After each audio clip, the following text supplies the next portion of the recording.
working on for a good few years now to build up a bit of interest. And now, despite giving this content and story over to journalists and specifically telling them that this wasn't new evidence for gladiators in Roman Britain, that's certainly what some of them led with. And it just goes to show you do lose your content control when you give over stories to journalists sometimes. So some of you may have seen this reported in the Observer: startling new evidence reveals gladiators fought in Roman Britain. Well, you only have to look up and down the country at all the amphitheatres in this country that survive to understand that gladiatorial combats would have taken place here, although we don't really know the frequency of that and what these sort of look like. But undoubtedly, gladiator fights would have happened. Rather, and something the Washington Post did pick up on, is the fact that the vase is really the first evidence for a real gladiator fight. So a combat between named individuals who are real people. And I think this is quite a big deal. You know, when I look at the vase now, I don't see this as a mass-produced sort of souvenir piece. I see it as recording a very specific spectacle. And what I'm going to talk about today will hopefully reveal some of the research we've done that has led us to this conclusion. So starting off, I just want to mention the Decoding the Dead project at Colchester Museums, which really initiated all of this. I mean, I should say, when I joined Colchester Museums some 6 to 7 years ago now, I remember seeing the Colchester vase on display, and I remember standing on tiptoes just so I could see in the top of it, and I was amazed to see that there were cremated remains inside. And this baffled me, because there was no record on our museum's database, and neither is this mentioned in any published sources. And I suppose it's important to say that the Colchester vase hasn't been published singularly, you know, as a piece on its own. It very much appears in compilations. So if you go all the way back to Jocelyn Toynbee's Art in Roman Britain and other things like this, it always features, as it's a fantastic object, especially relating, I suppose, to Roman art, but it's never been given sole treatment, and the cremation is never mentioned. And this amazed me, really.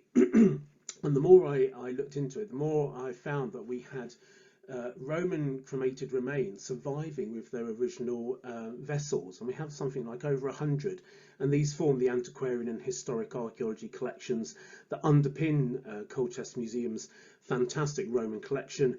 And that really isn't that different to what you find up and down the country, including at the Museum of London. So we essentially took this to initiate a research project. So I got in touch with Professor Hella Eckhart at the University of Reading, and we worked together with people at the museum to put together a project proposal, and we were very lucky that this was accepted by Arts Council England under their Designation Development Fund. So this is a special fund for collections in the country that are designated, and the Roman archaeology, well, the entire archaeology collection at Colchester Museums is one such one that's been designated because it has national significance, just like the archaeology collection at the Museum of London. And so Hella and I pulled a number of researchers together, including Durham University, who did the science. We'll talk about that in a little bit. And there are a number of external specialists working on the Decoding the Dead project to look at these Roman cremations and the vessels that they'd been buried in. As an aside, the Colchester vase is something we looked at as well, but it's not something that ever reached into the exhibition that we had, or the online course, or really anything else we were looking at. It's because I knew we wanted to do a Gladiators exhibition, and I wanted to hold this back. But when the opportunity arose, I asked several individuals whether they would reassess the vase, because as well as looking at the cremation inside, I thought maybe we could say something, update something on the decoration itself, because it's so iconic.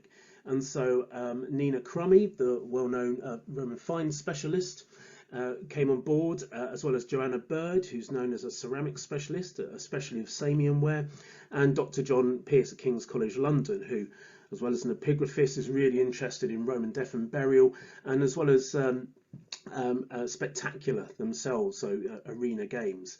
And so this was the team, as well as some of the other external specialists we had on the Decoding the Dead project, that then focused on the Colchester vase and tried to reassess it. So a little overview of Colchester. I'm sure most of you in the audience know this, but it's good to recap. So Roman Colchester, known originally as Camalodunum to the Romans, was founded as a legionary fortress sort of soon after AD 43. It was then converted to a colonia, but then completely destroyed in the Boudiccan Rebellion of AD 60-61, much like London. And after then, it slowly rebuilt and had sort of a checkered history in many ways, a rise and fall of the town's success over time. What's interesting about this early period and the cremations we were looking at is that this is a point in time where we should see significant migration into a new province. And this is something we wanted to pick up on and look at this concept of mobility, people moving around via voluntary or I suppose forced migration in this case, especially with the military. And we wanted to know if we could pick this up through the cremated remains we were looking at. I should say previous isotopic analysis has focused on individuals through inhumation burial. And that's quite interesting because actually what you're looking at there is a sort of a bias then in the data, because cremation is the preferred burial rite of the Iron Age and the early period in Roman Britain, and inhumation comes into sort of the 3rd century AD. So this was sort of new science we were doing. We were one of the first to undertake isotope analysis of Roman cremated remains anywhere in Britain, and potentially sort of anywhere in Europe. I'm sure we're not the first now by any means, but I think this is really interesting. And what we wanted to do with this work is kick-start, if you like, more people are undertaking this analysis of cremated remains. So we start to build up a picture of who the people were in sort of early Roman Britain, and it's a bit of a gap in our knowledge. And I just want to point out the map here, draw your attention, if you're not familiar with Colchester, to some main things here. So there's the walled city, we have the Temple of Claudius, and sort of just to the northwest the theatre, and then to the south we have, you can see the circus there. And then we have the cemetery areas, the main cemetery areas that have been uncovered over decades of work, to the west and the south there especially. And the Colchester vase pops up in West Lodge, which is sort of where I've circled with the red circle there. So the road to Londinium, that's where the burial of the Colchester vase was found. So really today I'm just presenting a lot of other people's incredibly hard work, and I've tried to acknowledge them where appropriate. So Nina Crummy really looked into the antiquarian nature of this vase, its discovery and context. I think the vase is probably one of the most famous depictions of gladiators from Roman Britain, and especially so because we're now arguing that it depicts a real event, which I'm going to pick up on. And of course there are many other depictions, a lot of the time through mass-produced sort of items, souvenir items. So this is still rather special. As I say, it was discovered at West Lodge, so this is in sort of the West Cemetery area back in 1853. Which means that the vase has sort of been knocking around now out of the ground for 170 years. Looking through the museum's history files, I was able to discover that it went on a short trip to London to be shown off at the request of Mortimer Wheeler, but apart from that it's been on display at Colchester Castle for all this time. And I find that really interesting. I'm very interested in museums, in finding these objects which can be re-looked at, and if we take modern assessment, different approaches to looking at objects now and artifacts, whether we can extract any more meaning. And this is a really good example of how an iconic object has been sitting in a museum for a long time, and we can offer new insights into it. So we call it the Colchester vase. The vase is a bit of an odd name, really. You could call it a cremation urn. Technically, it's a beaker, and we'll talk about this being a beaker later. And then it's reused as a cremation vessel, and so we're very much suggesting there are two moments to the life of the vase. It's commissioned, and then it's later used as a cremation vessel. And I'm going to come on to this, but we don't believe that it was commissioned as a cremation vessel, and there's a reason for that. And there's a lovely assemblage here. I've tried to, in the lovely images by Douglas Atfield, our photographer, I've tried to recreate the assemblage in terms of how it was found in the ground. And we also have Josiah Parish's drawings. He drew a number of sort of burial assemblages that came from Colchester, including, you may have heard of the famous Child's Grave burial with all those figurines, and we have lovely drawings and watercolours and paintings in the collection. And he did one of the Colchester vase here with its mortarium, its little hat, its little lid, as well as a flagon and Samian dish. And the vase itself dates to about 160 AD to 200 AD, but the inclusion of this unstamped mortarium pushes it slightly later into the early 3rd century AD as an assemblage. Now, Nina has really looked at the vase in detail, and I think she's noticed some real intricacies and specific details that again pull on this idea of it being a commissioned piece and a one-off, but also suggesting some familiarity, maybe even by the potters who are creating this. It's certainly nothing like some of the things you get out of moulds, partly because this is barbotine decoration that has been applied to the pot. But there is some just elements to it that suggest this is a potter who's really actually probably familiar with these individuals, with gladiators themselves, and maybe even the spectacle itself that's being commemorated here. So we have 3 scenes. These are demarked by these little dots. I don't know if that's really been touched upon before, but Nina has shown that there are clearly 3 scenes here, 3 acts if you like. Scene 1 is 2 men, 2 bestiarii, or maybe venators, who are baiting a bear. And then we have the second scene, the famous one of the 2 gladiators, so a secutor with his rounded sort of helmet and just the 2 eye holes. It completely encases the head, and his shield, his long oblong shield, and his gladius, the sword. And he's defeated a retiarius, so the gladiators famously who don't wear a helmet and have a trident and a net and this weird bit of armour that extends up the arm, and it's sort of like a shoulder shield. And then in scene 3 we have an animal hunt, and this is quite interesting in itself because I think this is filler. This is sort of the standard repertoire of hunt beakers, and this is being made by Colchester potters and potters in the Nene Valley. So this is sort of standard fare, and it seems to be filler in terms of, if you want to consider it this, the back of the vase, and quite different to the 2 other scenes that seem to be very specific. And then we have an inscription that names the performers in the Venatio scene and the Munich scenes. So moving on to the decoration, pulling out a bit here. So the Venatio, so the hunt, if you like, or the baiting of this bear. We have the 2 individuals. They're quite different in terms of their garb, how they're dressed. Mario simply wears a loincloth, otherwise naked, and he carries these 2 sticks. And then Secundus has got a bit more armour, if you like, going on, and he's the one wielding the whip that trails all the way down here over the bear's head. And even looking here, you can see there's a great dynamism in the pot. There's a load of movement, and you know, I'm really privileged as a curator that I can get this out of the case and look at it. And it is an object I'm slightly worried always to handle, because it is so fantastic. It's beautiful. And it's something, when you get up close to this object, not only does it seem to get bigger, it seems so much smaller in the case. It feels much larger, but getting up close, you can really see the exquisite work, you know, of the potter in producing this decoration. It's fantastic, and the closer you look at it, the more things you see. And that's certainly what Nina has picked out. And I've just mentioned a few things here, little things like there may be a symbol or noise-making object on the elbow of Secundus, maybe attracting the bear, and there's all these sort of little features the more you look at it. What's interesting, of course, is if we, as we're suggesting, that the vase is recording a specific and real event that potentially took place at Colchester, it goes without saying then that the bear must have been real too. And so just to touch on that, there is really sparse evidence, sort of zooarchaeological evidence of bears from across Roman Britain. But Colchester does have several examples of bear bones from Roman contexts. Probably the most well known is the bear mandible from Sheepan.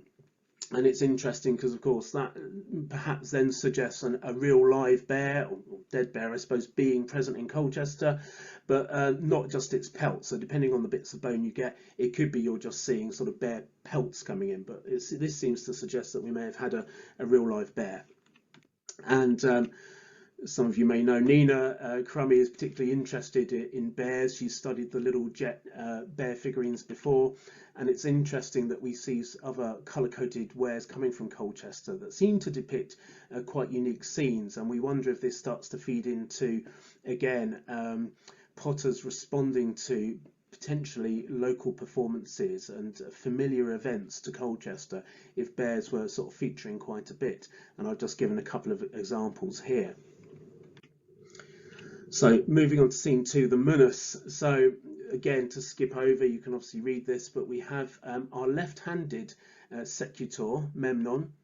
That's quite interesting. Again, it suggests an individual here representing his left-handedness. That was considered a sort of a slight advantage potentially in the arena, and it's sometimes recorded on tombstones if gladiators were left-handed. And he wears all the appropriate armour for a secutor, and it's all reversed. So he is holding his shield and sword in the right hands. He has the correct sort of legs covered with a greave and his arm, etc. So this isn't something that's been made up by the potter. This is an accurate representation of how the armour should be worn. And Memnon faces Valentinus, and he is a retiarius, which is quite obvious from the trident at the feet of Memnon that he's dropped, and this gallerus on his shoulder. And it's really interesting the moment in time that the Vase has chosen or been asked to represent, which is the defeat of Valentinus. He raises his index finger to signal his defeat, and I suppose we'll never know what happened to him. And this idea of this narrative unfolding on the vase is something that's really inspired the exhibition that's going to open in July. We've taken this storytelling idea, and this moment in time, you know, is something that maybe will get the visitors themselves to have a think on, and maybe you can choose the fate of Valentinus. And we're hoping that this really appeals to the family audience that we're pitching the exhibition to.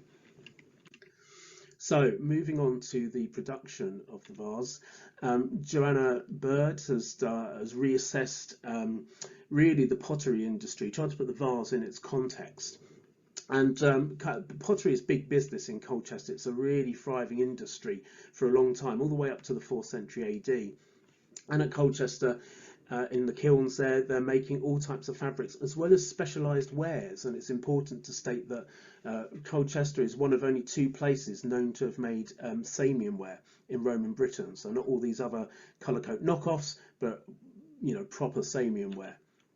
But the distribution of these products are far more limited, especially compared to the Nene Valley.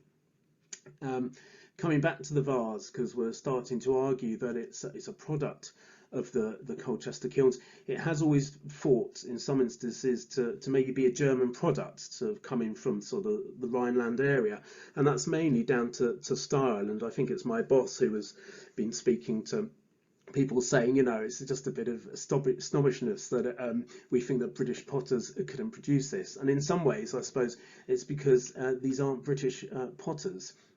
Dr. Matt Loughton of the Colchester Archaeological Trust, so he's confirmed the fabric, which Hull already said was a Colchester product, but he's confirmed the fabric as Colchester colour coat ware that is made from the local clay here.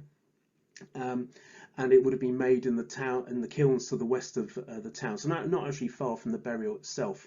And here's again another instance of the famous nature of the pot, included in a picture of by Alma Tadema. And well, you have to take my word for it. I've circled it in red, but that absolutely is the Colchester vase at the bottom of the painting there. So in terms of how the vase was produced, pretty standard really. The vase would have been thrown on a wheel, and then the decoration added at the lever hard stage.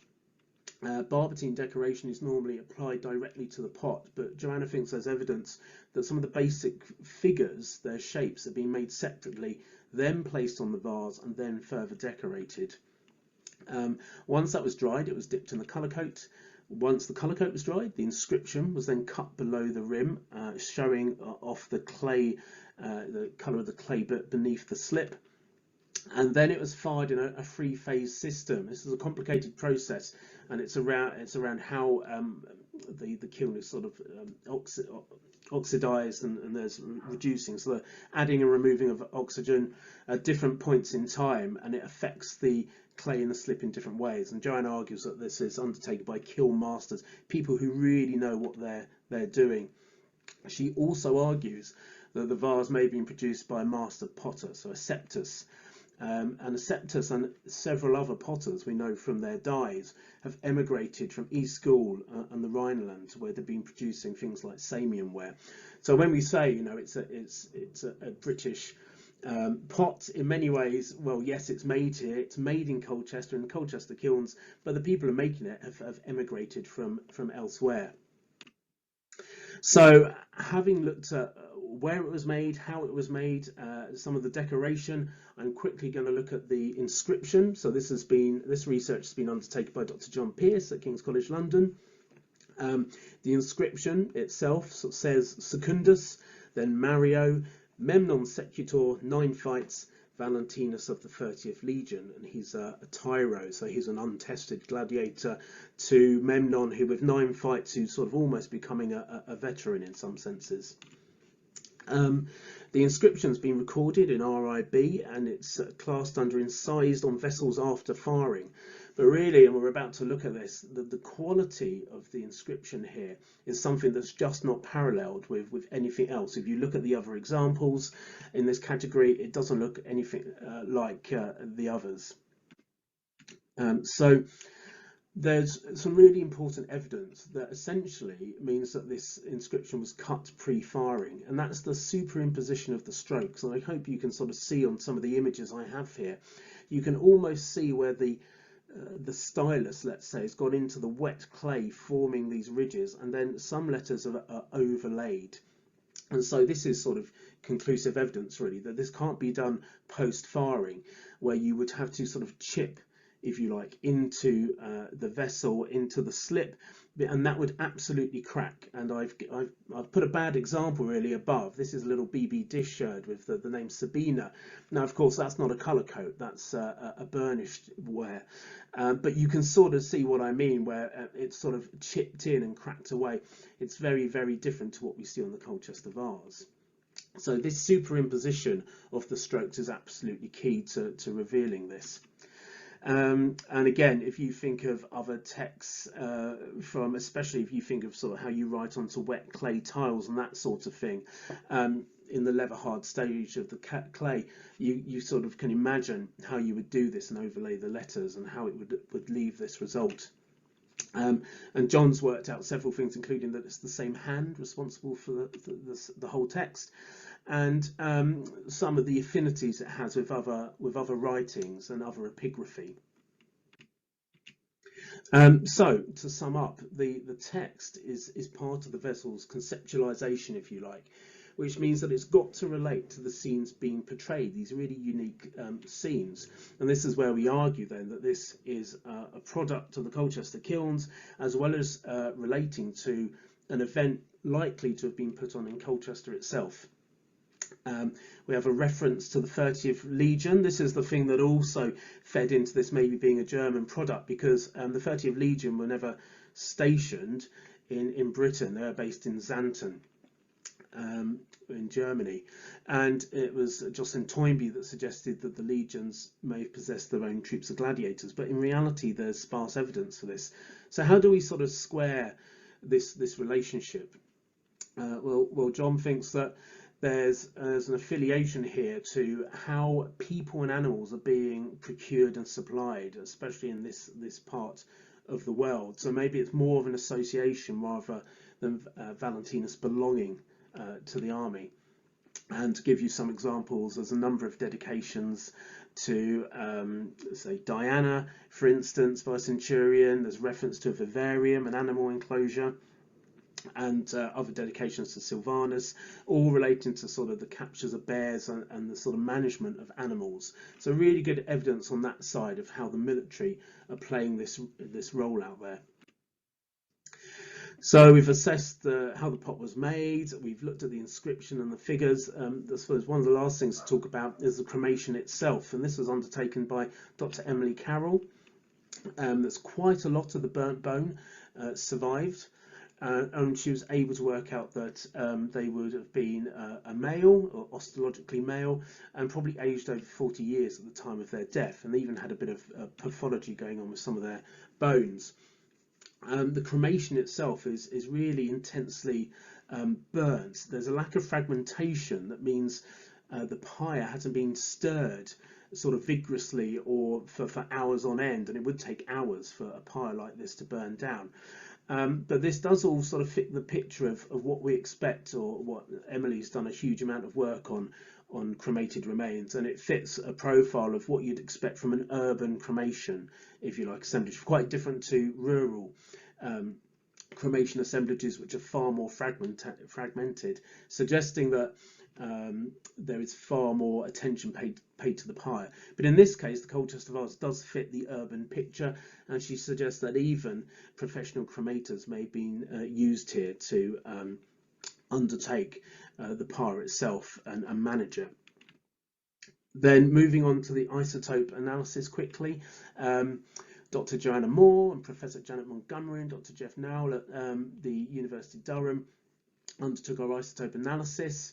So isotopes are these sort of chemical elements found in the bone, and in particular we've been looking at the petrous bone, and it was the strontium isotope we were interested in and that could be analysed. And the petrous bone from Colchester, the Colchester vase, which is ID number Col 18, so you can see that on the graph here, lies outside of the local range in terms of the strontium reading. So that means they're definitely not local. They're not local to Colchester, and they're not local to Essex.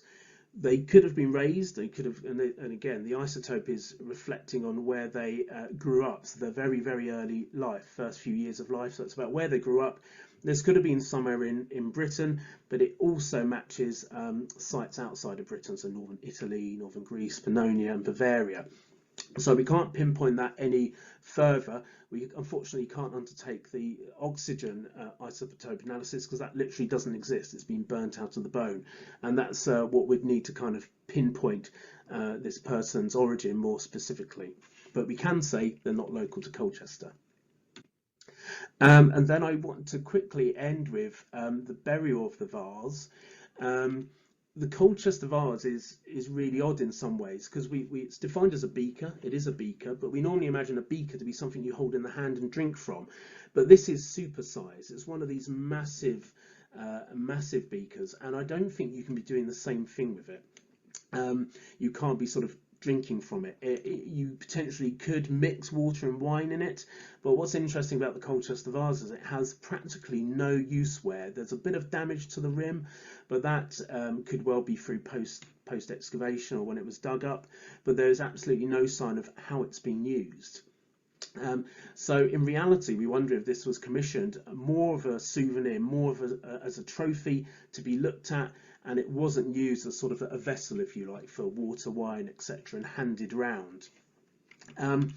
There's only one other known decorative barbotine vessel from Britain that's used as a cremation vessel, and this is really important. We don't find these types of barbotine vessels being used as cremation vessels. You may have them as ancillary grave goods, although there's practically none from Colchester, any of the burials we've looked at. And so this is really, really unusual. The only one we can compare it to is the Toronto Hunt Cup. So this was originally excavated from the Neem Valley.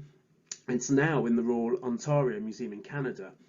And what's interesting are the comparable sizes.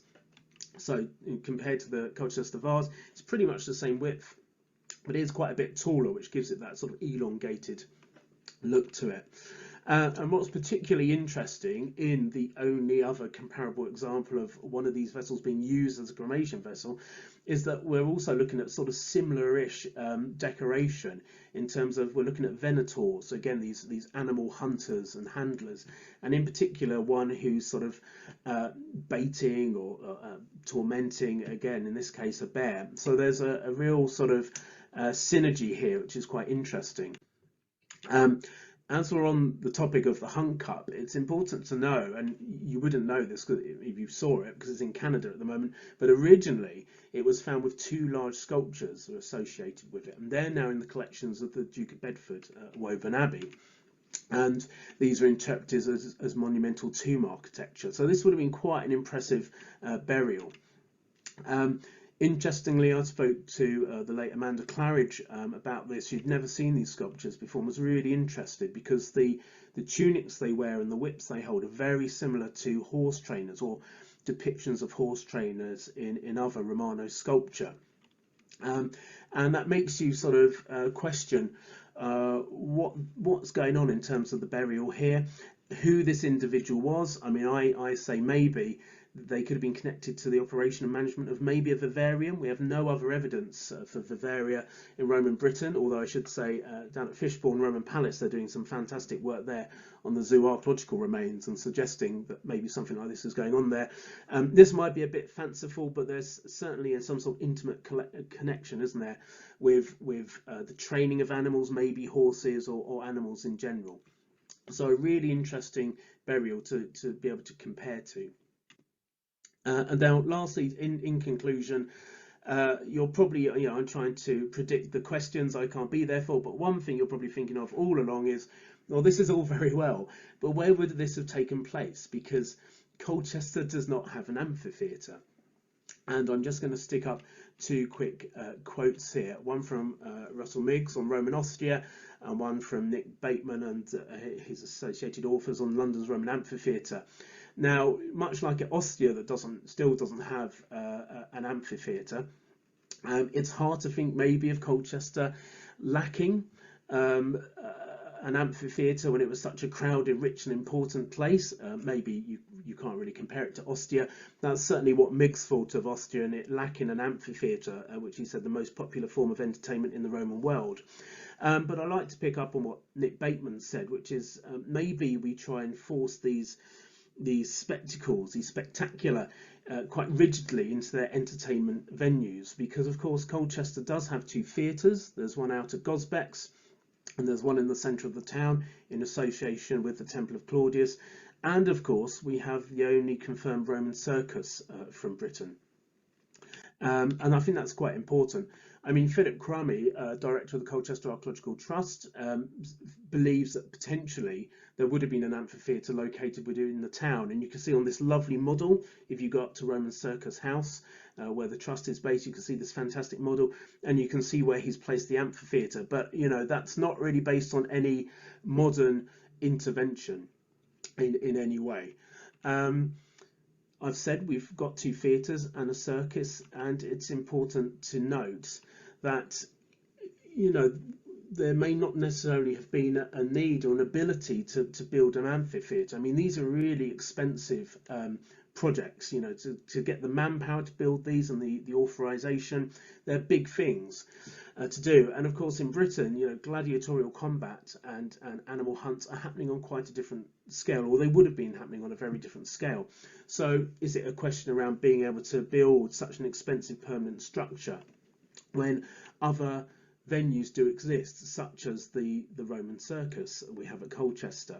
One other thing to say is that we have the theatre associated with the Temple of Claudius, and the priests and priestesses of the imperial cult, they're one of the main sponsors of the games throughout the province. So again, it's not outlandish to suggest that potentially maybe one or both of these events could have taken place in the theatre at Colchester in the town, but maybe the circus is a better venue for it.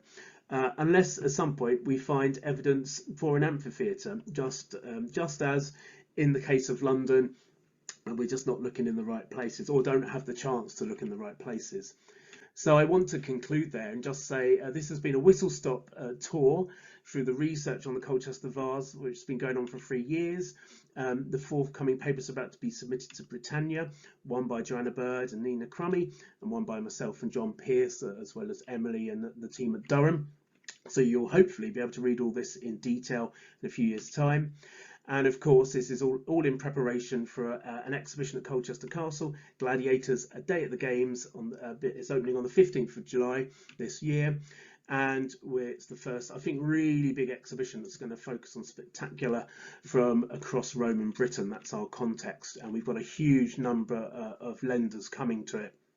So I hope to see some of you there later in the year. I hope you've enjoyed the talk, and apologies I can't be there to answer any questions. Thank you very much. God, I've come out of here. What have I done? Okay. How do I get back? Done. I'm back. Oh, God. What's happening? All right, we can Hi. start. Can you hear me? Yes, yep. Okay, thanks. Look,